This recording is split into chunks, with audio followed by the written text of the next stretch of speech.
কাঁদতেন আর বলতেন কবর বড় ভয়ানক জায়গা। কত বড় মুতাসাউবির ছিলেন দেখেন উসমান জিন্নুরাইন। হযরত আলী রাদিয়াল্লাহু তাআলা আনহু তিনি রোজা রাখতেন দিনের বেলায়, আবার রাতের বেলায় তাহাজ্জুদের নামাজে দাঁড়ায় যাইতেন।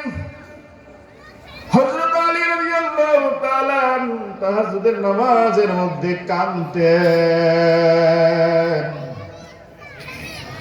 সকালবেলা কাঁদতে কাঁদতে মসজিদ থেকে বের হইতেন আর বলতেন, আলী রাদিয়াল্লাহু তাআলা আনহুর যদি জন্মই না হইতো কতই ভালো হইতো।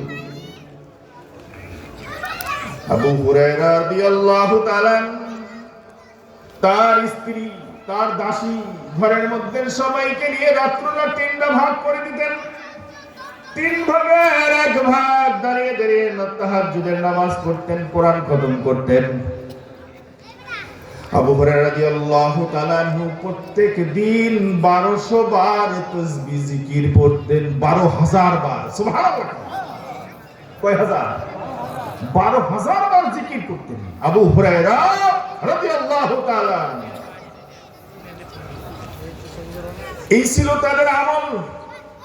আবু যর গিফারি রাদিয়াল্লাহু তাআলা কত বড় মুতাসাউফ ছিলেন।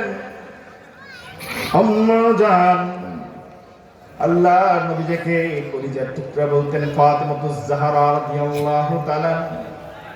এর কবরের মধ্যে একজন লোক নাম ছিলেন, তিনি হলেন আবু যর গিফারি। কবরের সাথে কথা বলছেন, মাটি কথা বলেছে, আমি নবীর মেয়ে চিনি না রে। আবু যর গিফারি পরিচয় দিয়েছিলেন, কবর জানো তোর মধ্যে এখন কারে রাখবো? নবীজির আদরের দুলাল ফাতেমাতুজ জাহরাকে রাখবো রাদিয়াল্লাহু আনহা।